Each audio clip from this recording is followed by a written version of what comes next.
Pemirsa, Anda masih bersama saya, Safrina Nasution dalam segmen Money Talks, dan kini kami lanjutkan dialog bersama dengan Direktur PT Mandiri Utama Finance, Dapot Parasian Sinaga. Pak Dapot, terima kasih banyak masih bersama dengan kami. Di segmen ini saya ingin dengar pandangan Anda mengenai sektor atau segmen yang Anda rasa akan dipacu lebih jauh ke depan oleh Mandiri Utama Finance dan masih terkait dengan ekspansi bisnis perusahaan Anda. Silakan. Ya, baik.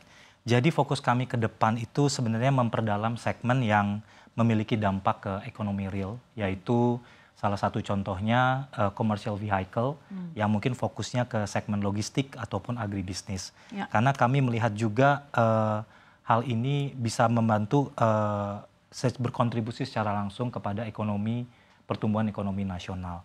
Yang kedua, mungkin kami juga akan fokus kepada pembiayaan syariah, di mana Mandiri Utama Finance bekerja sama dengan ekosistem Bank Mandiri yaitu BSI, sehingga kami juga melihat bahwa pangsa syariah ini semakin hari semakin besar, dan kami melihat ini opportunity bisnis yang sangat baik untuk kami menumbuhkannya melalui Mandiri Utama Finance. Tantangan utama apa yang dirasakan selama 2025 ini mungkin Pak untuk terus menjaga strategi bisnis tetap fokus sesuai dengan tadi yang Anda sampaikan? Ya,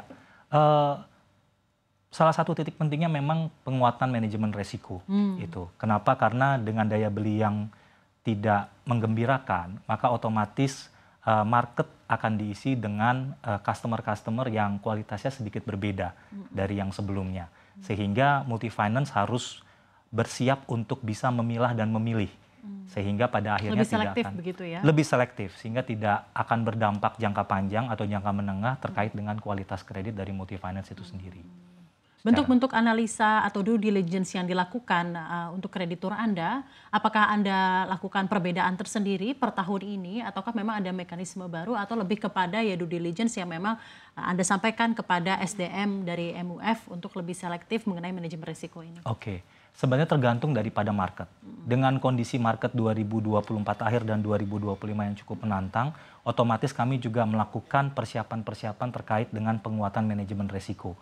Jadi misalkan dari sisi risk acceptance criteria, kemudian juga dari sisi seleksi yang dilakukan oleh teman-teman di region kami, itu kami perkuat lagi sehingga kemampuan kami untuk melakukan seleksi harus lebih baik dari sebelumnya. Itu. Kita berharap 2026 market kita bisa semakin baik, karena dengan semakin baiknya market, maka kami juga akan melakukan penyesuaian dari sisi manajemen risiko. Sehingga pasar yang kami akan capture bisa lebih banyak, kontribusi kepada Indonesianya bisa lebih maksimal melalui jangkauan masyarakat yang lebih luas. Proyeksi 2026 seperti apa untuk MUF sendiri? Apakah Anda merasa dengan adanya insentif dan support yang sudah diberikan oleh pemerintah dan effort yang secara langsung terlihat dan disampaikan oleh pemerintah untuk meningkatkan daya beli masyarakat akan memulai 2026 dengan nada yang lebih optimis? Seperti apa, Pak? Oke. Di 2026 Mandiri Utama Finance cukup optimis, Mbak. Jadi kami perkirakan di 2026 pertumbuhan otomotif seiring dengan membaiknya daya beli dapat tumbuh double digit lagi. Tapi tentunya kami tetap harus meningkatkan performance kami, salah satunya dengan efisiensi biaya.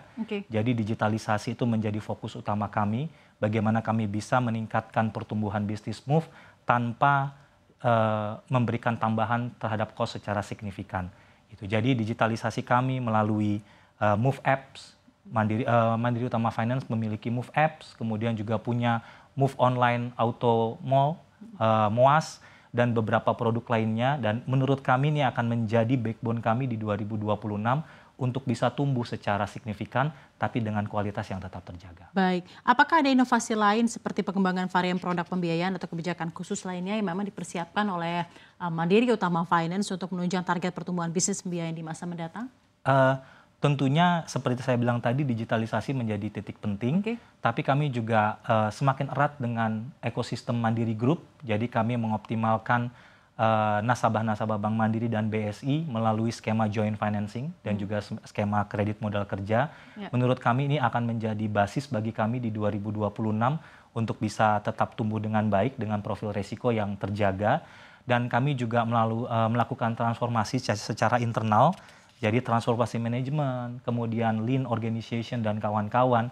Karena kami melihat 2026 meskipun cukup challenging, tapi kami harus mempersiapkan diri untuk bisa menggrab semua opportunity yang ada. Nah, ini yang sedang kami siapkan sehingga 2026 menurut hemat kami bisnis nanti kita harapkan bisa lebih baik dan Move lebih siap untuk men-tap opportunity yang ada. Sejauh mana Mandiri Finance melihat peluang pertumbuhan new booking dan profitabilitas untuk perusahaan multi finance ke depannya, dan bagaimana juga dalam hal ini menghadapi perusahaan multi finance lainnya ya dalam competitors map, karena dengan daya beli masyarakat yang memang tidak begitu optimal di saat-saat selama 2025 ini, tentunya persaingan antara multi finance juga akan semakin ketat dengan inovasi yang juga semakin ditingkatkan oleh masing-masing perusahaan. Betul. Nah, inovasi dan efisiensi itu akan menjadi kunci di 2026. Digitalisasi bagian dari inovasi yang kita lakukan, dan ini harus kita lakukan terus-menerus karena sekarang semuanya juga sudah melek dengan IT. Handphone sudah bertebaran di mana-mana, bagaimana caranya kita bisa membeli mobil melalui handphone.